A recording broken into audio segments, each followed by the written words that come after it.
Hey guys, it's QuickyBaby and welcome back to World of Tanks, and this time I'm playing in the Tier 8 German premium light tank, the M4190, or as I like to call it, the Black Dog, as it is modelled after the M41 Walker Bulldog, after all, and it is a damn cool black colour. So I'm playing on Malinovka Encounter. What's the first thing that I'm going to do? Well, I'm going to try and make a very sneaky spot. We have a quick dab of locking one of the tracks, making use of that new handbrake feature in World of Tanks. And we managed to light up 1, 2, 3, 4, 5 of our opponents. There we go, there's the 6th, possibly the 7th. Not quite sure, we'll have to find out towards the end of the battle. But that was some fairly effective scouting at the start of this game, but not quite the kind of light tank that nobody wants to have on their team, and that is the Suicide Scout. Now, what is a Suicide Scout? A Suicide Scout is somebody who thinks that they can go and just spot maybe 6, 7 tanks as a light tank in the enemy's base at the start of the game, and that's their job done. Then they can die, and they don't have to do any damage. They don't have to do any more spotting. They don't have to have any more role in the game, and then if they lose, they blame team, right? Quite often, those kind of scouts think that your team will be in a position to immediately shoot at the opponents, even when they've just left their spawn, such as on this map. That's not going to happen. But still, getting that initial spot, if you can do so safely, does provide your team with information about where, possibly, key vehicles on the enemy team might be going.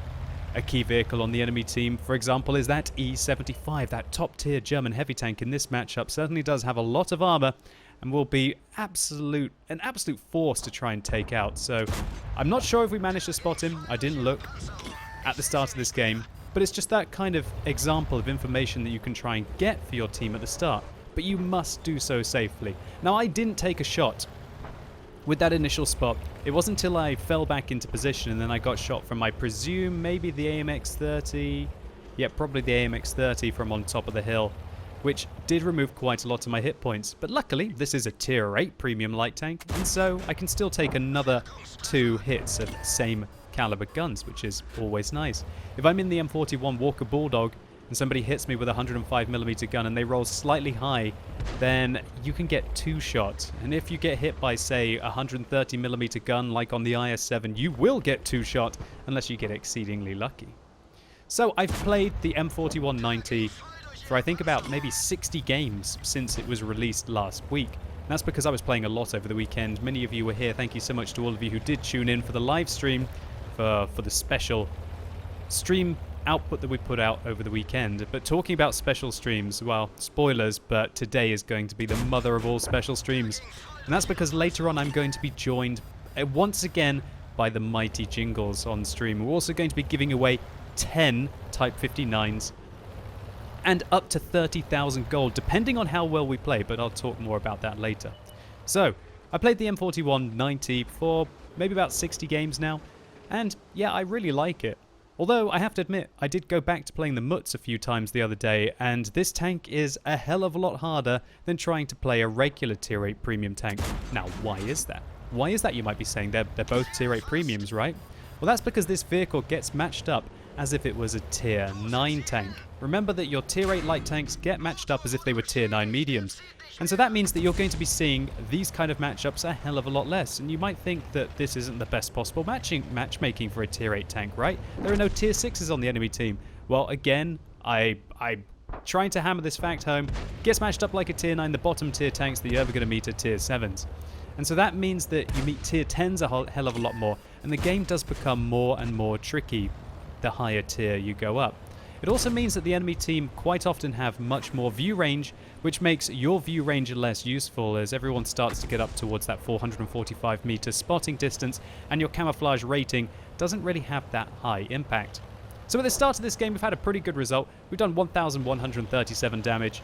We're not sure exactly how much spotting we've done, but we have taken a couple of hits, unfortunately. So we're now down to 457 hit points, and so that means that there are a few tanks on the enemy team that we have to be very concerned about. One, the artillery is likely to remove the rest of our hit points if we get hit. 2, the Oho if he's using that big caliber gun. T-34 if he rolls high, and the Borsig if he rolls even slightly low. And of course, AMX-1390s on the enemy team, they can now 2-shot me, so I could be dead within a couple of seconds of finding those Tier 8 French light tanks. Always be thinking about how many hit points you have left, how much can you afford to risk. Now, our team was not doing very well. We're down by 4 kills. And that's why I've decided to fall back and try and provide some view range for our GW Panther, and also for the tanks that you see located around this C5 area. Now I get spotted there, and I am 99% sure there's no way that that Oho could spot me unless he somehow had a max crew and he specialized his whole tank to just spotting, because he was moving, his binoculars wouldn't have been activated, he would have had to have coated optics. So always be thinking about, why am I getting spotted? And there we go again, I get spotted once again. So that means there is either a tank located in this area here, or there is a tank probably in some of these bushes along here. Now, it could be any of the AMX 1390s who were last spotted. In this location, it could be also the enemy M4190. So I kind of interrupted myself a little bit there. So I went back to play the MUTs, and I did find how much easier it is to play a tier 8 medium rather than a tier 8 light tank. So if you're thinking about picking up one of these vehicles thinking it's going to be like the easiest credits after you've seen a few of my replays on the channel, don't be so sure. I would never recommend this tank to somebody who is not a light tank lover if you want to make credits. But hell, if you just want to have a little bit of fun driving around in your light tanks while making a reasonable amount of credits, then yeah, you can do that. Lovely gun handling on this tank. With the 90mm, we put a good round there into our opposite number, and he isn't feeling so healthy anymore as the T-54E one-shots him down. And there's that 1390 who is likely spotting us. Now, how much health does this 1390 have? 500 hit points. That means that we have to roll high for our next shell. So what you see me doing here is loading a HEP round. He has 285 hit points. That's well below the average roll of that 320 HEP round, and that ended up going exceedingly well. Always think about what ammunition you're going to choose in this tank, and it does get these HEP rounds, which I presume stands for, or at least I've been told, high explosive plastic, but it really works as in the game as in high explosive rounds with higher penetration than your standard round. What other tanks really have 102mm of penetration with those 90mm? Taking your alpha damage up to 320 does make them exceedingly useful for when you calculate that your opponents require that extra alpha damage. Now, of course, if you just only load these, then you're not going to be able to penetrate many shots that you otherwise would with your standard AP rounds, such as this.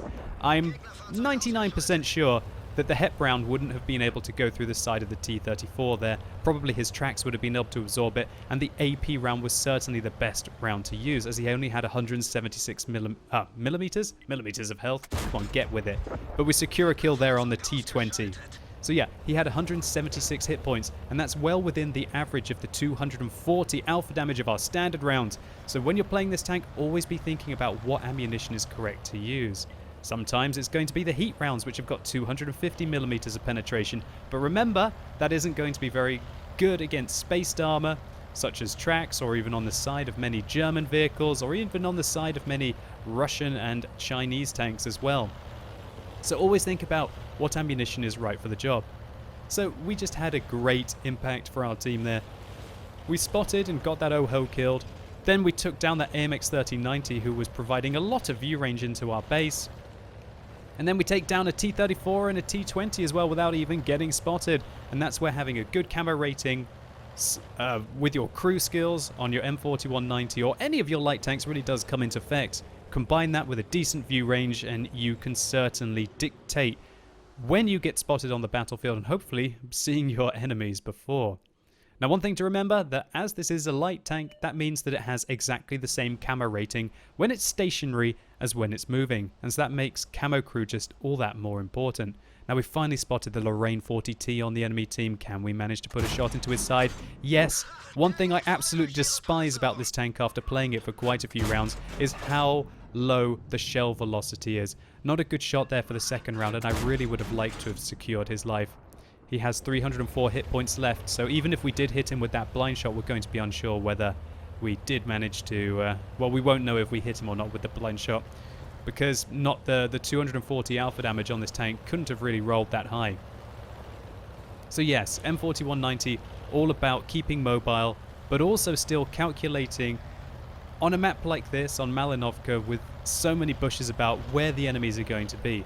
When I spotted that Lorraine, I felt a hell of a lot more comfortable, and the only thing that I'm really worried about now is finding the 15550, that self-propelled gun on the enemy team, because he might then spot me for the Borsig. But wow, the Borsig has actually been spotted all the way to the north, and when that happened, that means, okay, let's go. Now you see me loading a HEP round. Why is that? Because I might get a chance to shoot the artillery. And remember that Lorraine doesn't have that many hit points, and so if my HEP rounds rolls slightly high with regards to the alpha damage that they do, then we might be able to take him out with a single shot. And also, maybe we can hit the Lorraine, maybe do some damage to him. If we roll high again, maybe we can even kill the Lorraine with the hep round as well, as he was spotted on 304 hit points. So that's one of the key aspects to this tank. It's about knowing what you're about to get yourself into. Fair enough, the tank is a lot more flexible than, for example, the M41 Walker Bulldog, that if you choose to use the autoloader has to reload an entire magazine. But still, it's best to always know what you're going to get yourself into and be prepared for the situation. So right now, I decided 4 minutes left. Let's take it to the team. Looks like they're just going to sit around at the back. And let's see if we can find out where this artillery is, possibly the IS or the Lorraine. Now remember, we've got 320 alpha damage on these hep rounds. Are we going to be able to take out the Lorraine in a single shot? We're just going to have to find out. Where is he? Where is he? Where is he? Where is he? Come on, where's that artillery? There he is, 340 hit points. We need to roll slightly high. Bang! Right into his back. One-shotting that tier 7 French self-propelled gun. Now we see the Lorraine coming up the hill. We reverse into cover, and we're going to fire standard rounds here. In retrospect, maybe I should have fired the hep round to see if we could one-shot this guy, but we're going to fire the standard round. And my plan right now is to put one into him and then avoid his shell because he can two-shot us. Great play there. Let's use our mobility to avoid him while we reload. Remember, he's got an autoloader. Secure the shot. Survive. Quickly put my loader back into action. We don't know where the IS is going to be. Great result. Securing the kill on that tier 9 French medium tank. We're on 5 kills, 3,459 damage, just one more to basically get my team back into this game and to secure the victory.